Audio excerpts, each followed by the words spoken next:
Welcome to Muffin Talk.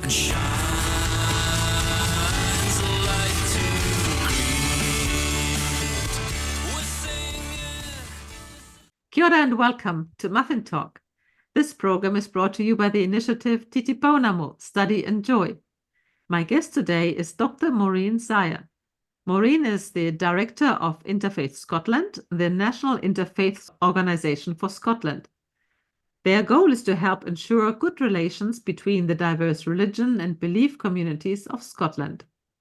Maureen is currently visiting Auckland and has taken this opportunity to meet with the Auckland Interfaith Council executives and advisors. Thank you very much, Maureen, for joining me for a Muffin Talk. And I've had you before in a Muffin Talk some years ago. Thank you for joining back. Thank you, Beate. It's really lovely to be with you again and lovely to be back in Auckland. And I thoroughly enjoyed being with you and the Auckland Interfaith Council last night. We had a wonderful meeting where we really did explore all sorts of opportunities in interfaith, but also the challenges that we can be facing in the current sort of geopolitics of the world. So it was a lovely meeting. Great shared food, shared dialogue, shared faiths, all of it was really super. Yes, thank you. It was wonderful having you there. And we had the occasion to talk about a few topics. What we didn't touch on was this new law, which is called the Hate Crime and Public Order Act that has been put in place in Scotland in April 2024. So it's now 6 months in place. And I wonder, are you able to share a little bit if that had any impact on interfaith communities in Scotland? Well, it's quite difficult to say at this early stage if it's had an impact. I can say that Interfaith Scotland was on the Scottish Government's hate crimes strategy group. You know, and what we did in preparation for looking at what the needs of the different faith communities and what sort of hate crimes and hate speech, what were faith communities experiencing in Scotland that might feed into the bill. And so we organised a number of focus groups with different religious communities across Scotland. And it was actually, for me, very sobering, I have to be quite honest. For example, when we interviewed a room full of women from the Sikh community, from the Sikh Sanjog, who were telling us that actually many of them are scared to go on public transport because they quite often get verbal abuse on public transport. One woman said she didn't leave her home in the morning at lunchtime and at around 3 or 4 o'clock when actually secondary school pupils were leaving their school because, again, there was a possibility of abuse there. That was quite shocking to me because I'd always felt that Scotland was one of those places where there wasn't much of that racism and religious bigotry and such like going on. But I knew that there probably was, and I had heard lots of information from people over the years. But in my mind, I thought, well, it's a minority of people who act like this. It's not prevalent. But the focus groups that we held made me feel that perhaps it was a bit more prevalent than I had really given it credence. You know, I had not understood deeply enough just how challenging it is to be a member of an ethnic minority community, a religious, particularly visibly religious ethnic minority community, or religious, you know, with religious identification, whether it's the hijab or the turban or various things. It was very sobering. Similar stories from the Muslim community, again, particularly from Muslim women, migrant communities, in all sorts of different ways. And people were not feeling 100% secure. And there were, I hate to call it low-level crimes because it's low-level harassment was really what was happening. But the worst story I heard was actually when a young Sikh child was being bullied by the teachers in a nursery school, and the Sikh mother managed to actually, you know, take that to a tribunal and actually get the nursery school teacher sacked because it was pretty How is grim. that process? How does that work? Uh, because who would have the proof? And, if she says something to the child, I imagine that's quite complicated.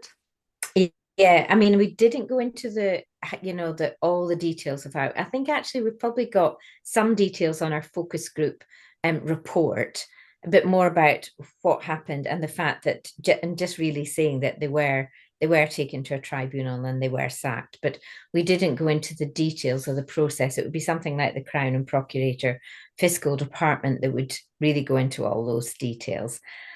So the Hate Crime and Public Order Act did actually spur quite a lot of controversy. You probably read that, because it doesn't just cover religion and belief communities, but all communities.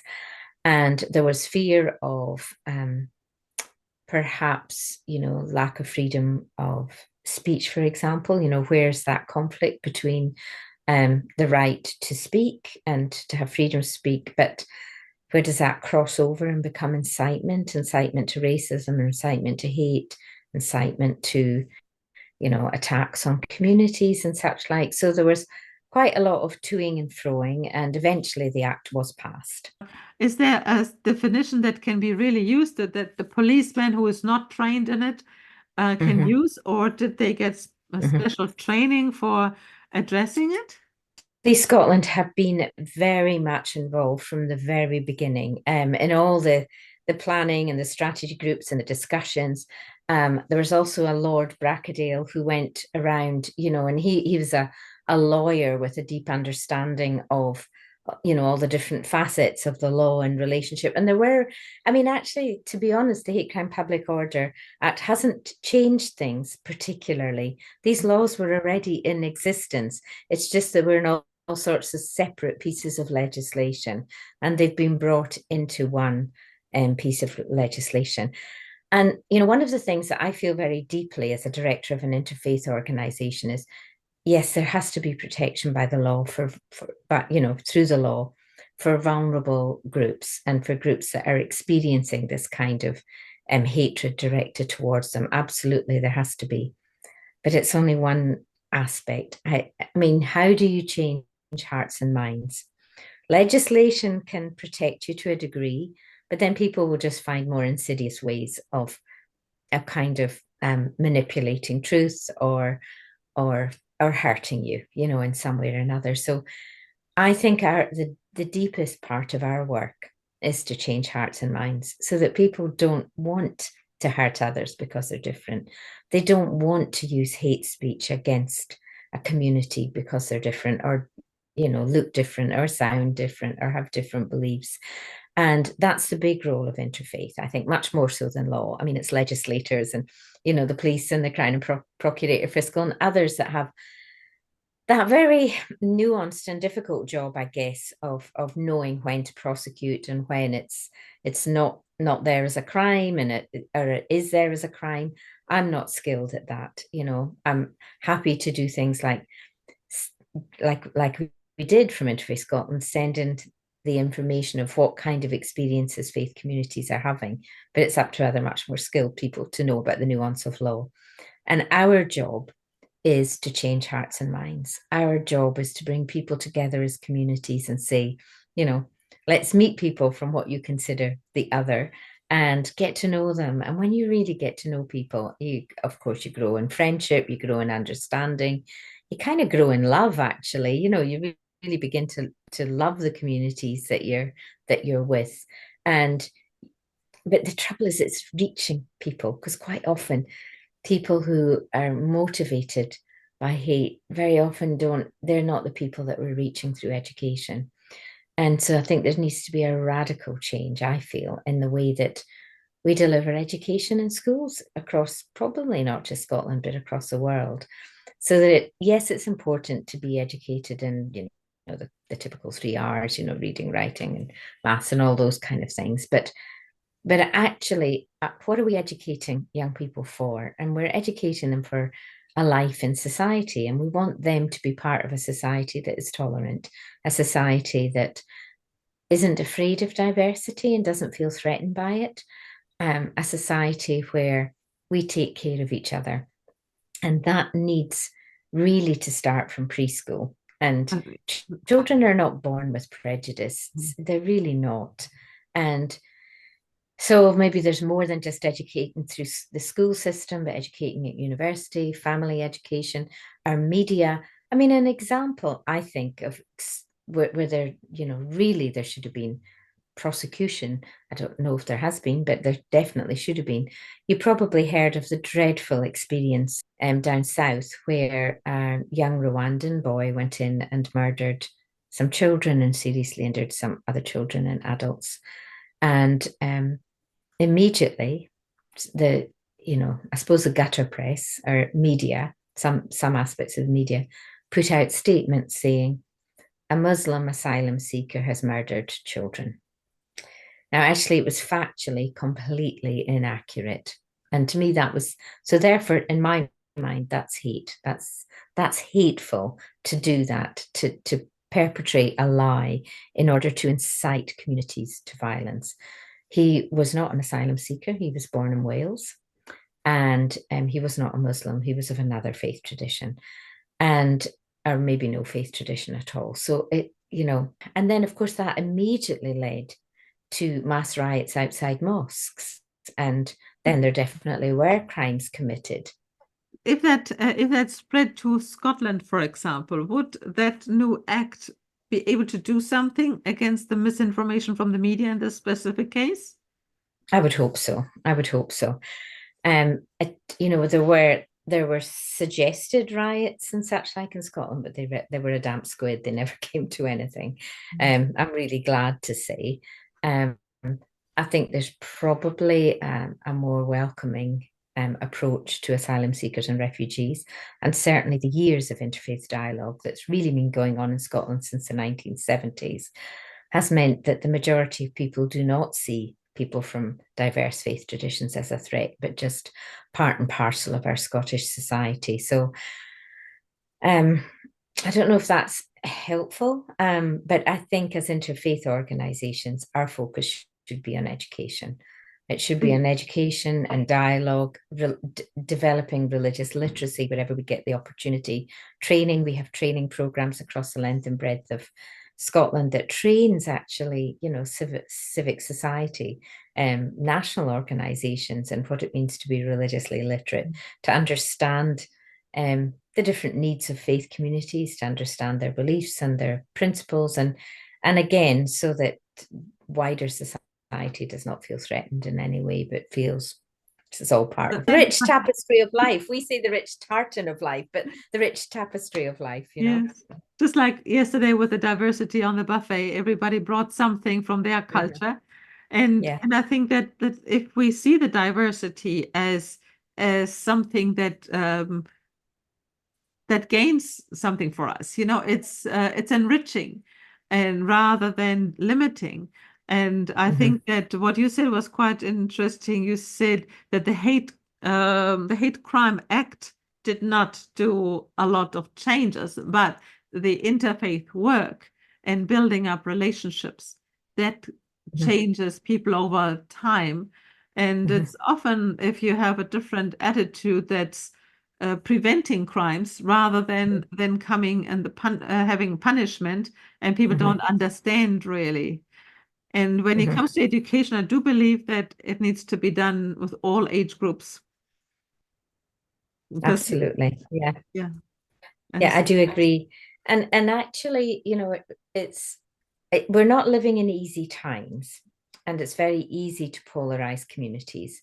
And you do have some, I don't want to say right or left wing political groups. You do have some people that would wish to divide society and would wish to sort of perpetuate the myths of that surround migrant communities, asylum seekers, Muslims, etc. And our job as well is to challenge those stereotypes, those prejudices, those urban myths that develop that are just not true, and just create a more welcoming society, a more inclusive society.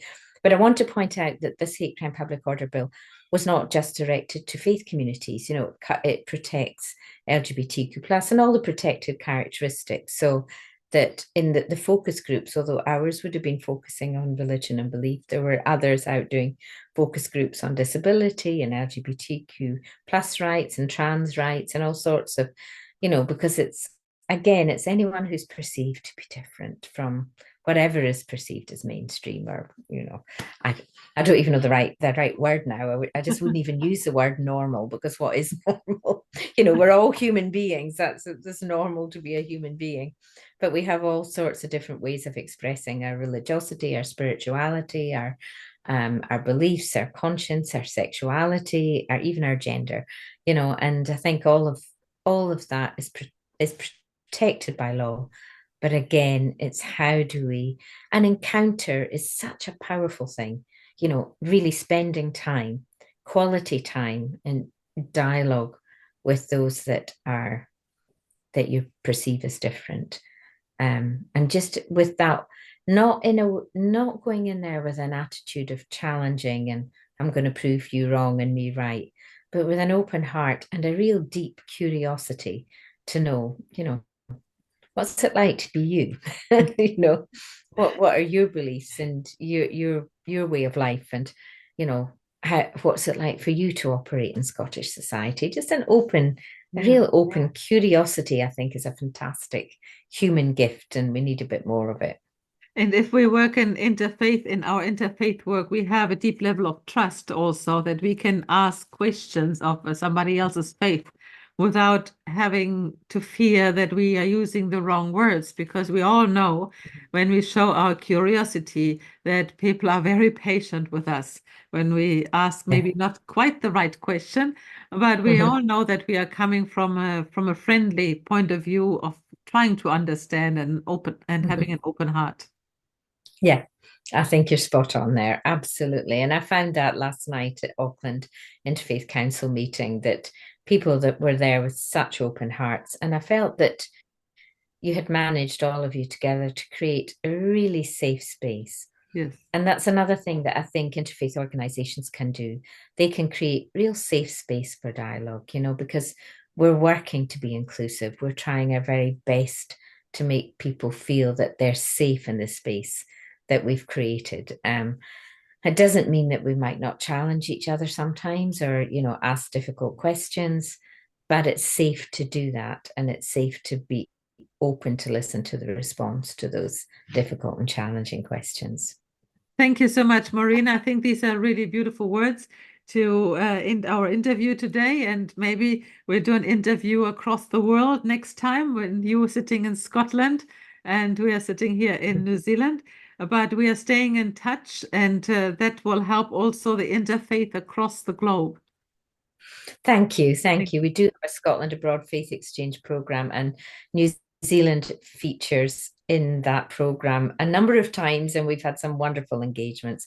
And I was really joyful today to go and to meet with Jocelyn Armstrong, actually, this afternoon, who, as you know, was a stalwart of interfaith engagement in New Zealand and won I think it was the Archbishop of Canterbury's award for interfaith relations. And she's well into her 80s now, but has a beautiful fighting spirit and has really paved a path of light in New Zealand for how to be inclusive of those from diverse faith traditions. So people like yourself and Jocelyn and all the wonderful people I met last night, just thank you. Thank you for all the great work that you do.